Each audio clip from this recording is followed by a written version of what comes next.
Manchester City absolutely destroy Newcastle, not just at St James's Park, but beat them 3-1 at the Etihad with one of the best first halves of a football game you will see this season.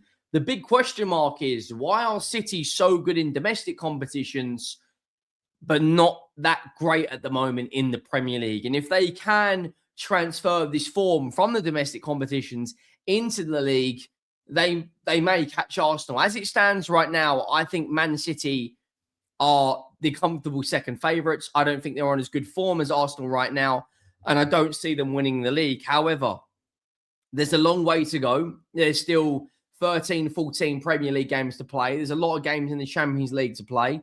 Last 16 quarterfinals, semis, and finals. They're in a League Cup final now. It's going to be a very, very interesting game.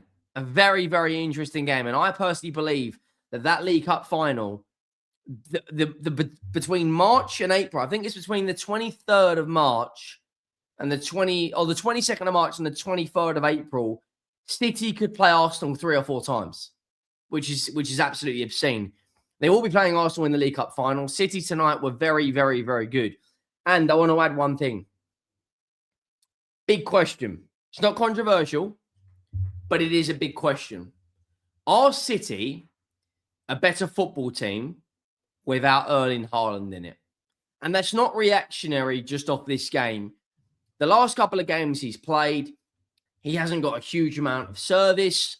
He hasn't had the best of first touches. He's got a few assists recently, but he doesn't look like he's fit and firing. And listen, he could be carrying a knock. These Premier League players right now are having to play 3 or 4 free games every 7 days. They're in international competitions. They're trying to qualify for a World Cup. They're in the Champions League. They're in the FA Cup, the League Cup, the Premier League. There's a lot of football to play, and every player has a wobble.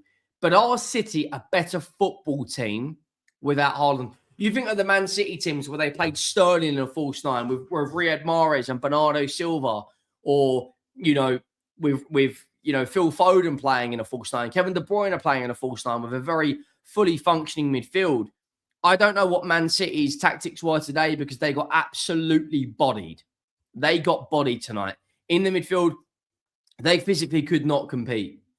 They could not compete one bit with Man City. Make sure you go down, drop a like on the video if you haven't already. Make sure you let me know your thoughts. We are very, very close now to hitting 100,000 subscribers. The road, I think we're about less than 12,000 away now. We just hit 88K. And as it stands, we are under 700 away from 89,000. But this Man City Arsenal League Cup final is going to be very, very, very interesting because City in this League Cup have looked very good. Very, very, very, very good. I'm not going to lie. They, in terms of goals, in terms of output in the competition, they've battered Newcastle United 5-1. They beat Brentford comfortably in the quarterfinals. Looked good in the I don't know if you want to call it last 16, but looked good. They looked very good in the FA Cup. I know it was only against Exeter, but why can't they transfer this form now? One in the Champions League 2-0 against Galatasaray, one in the League Cup 3-1, one against Newcastle away, one against Exeter. This Premier League run of games they've got, I wouldn't say it's the easiest run in the world, but they have got a lot of games at the Etihad. They play Salford, Fulham, Newcastle, and Nottingham Forest at the Etihad in the next 4 or 5 games. A tough trip to Leeds and a tough trip to West Ham, but Liverpool will be a very, very difficult game, I must admit. But they went with a different lineup today. No Donnarumma, Nunez, Kuzanov and Ake, so no Gahey. And they played Ait-Nouri as a lot further forward. O'Reilly played at left back. No Ruben Diaz. He was back on the bench. No Bernardo Silva, no Jeremy Doku, no John Stones, no Vardial, no Kovacic, no Semenyo. And they brought on Cherky, they brought on Haaland, they brought on Rodri, they brought on Rico Lewis, they brought on all the big guns. Newcastle, missed 2 absolute sitters in the first half.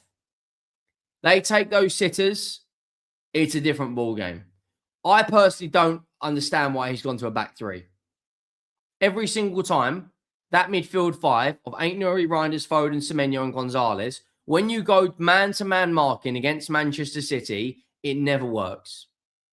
Newcastle should look at the way Tottenham play against Man City, because every single time we play a low block and we counter-attack them, and they can't deal with the counter-attack.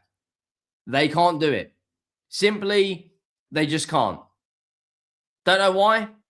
They just can't deal with it. When you try and match them for midfield for a 5 against 5, they got completely overrun. Reijnders, very good. Gonzalez, very good. Foden, Semenyo. I know Marmoush got man of the match. Semenyo put both balls into the box, which led to a goal. Marmoush, very, very good. Playing it as an out-and-out false 9, running the channels, looking very, very good.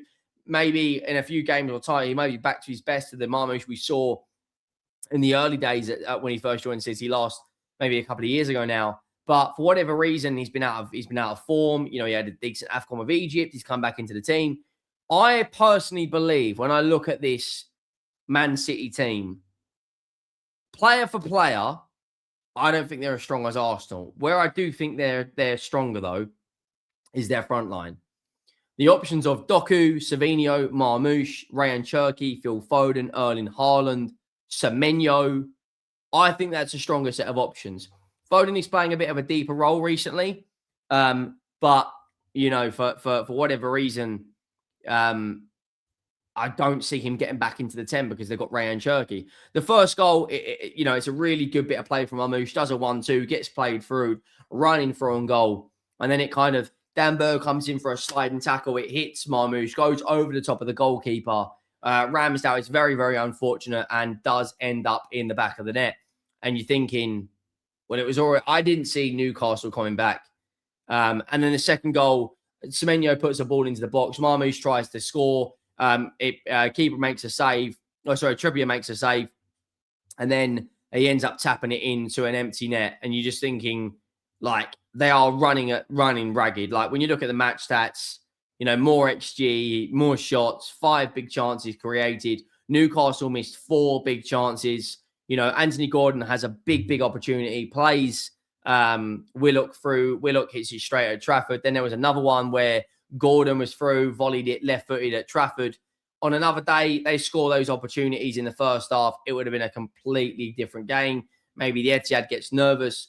Maybe they look a completely different result. They do play Liverpool on Sunday, and that is going to be a very, very, very interesting game. Now, I do not believe for quite some time Man City have gone to the Anfield and got a result.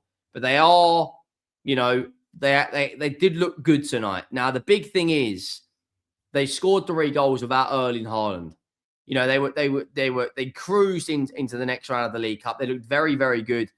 They play, Arsenal at Wembley next month. But, Marmoush playing, Reijnders kind of playing as a second striker. It almost seems like that was a more fluid way of playing.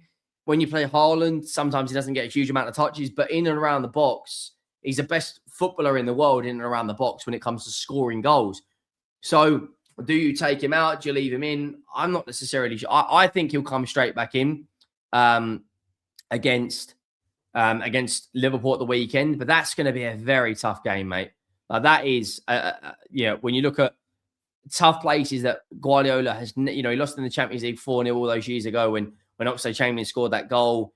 And I just don't see a way in which, you look at these fixtures, I don't see them beating Liverpool. Other than that, West Ham's not an easy place to go. Forest, they got 3 of the bottom 4 between the 28th of Feb and the 14th of March. That should be 3 wins minimum. Newcastle, I think Newcastle have won something like 2 of the last 19 games at the Etihad. Salford, they'll comfortably beat, and Fulham, they should beat. If they get a positive result against Liverpool, they could go on a run.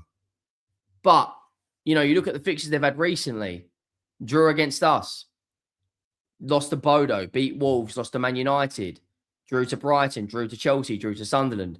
If they can transfer this form across, Man City aren't out. Look, I don't see them winning the league title this year. I'll be honest. I don't see it happening personally.